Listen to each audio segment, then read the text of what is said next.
Here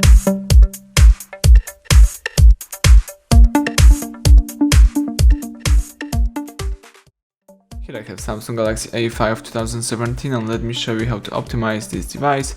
So how to speed up the system just by using a few tricks. So at the very beginning, let's find and select the settings. Here choose device maintenance, and you can optimize the device just by clicking optimize now.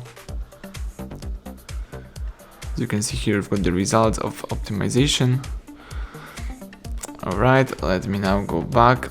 You can also use here memory and clean your memory. Let me do it.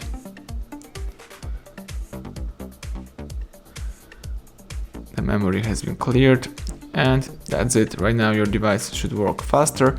If you would like to here, you can also perform the scanner, the security scan, but basically the following optimization should help you to use your device in a better way.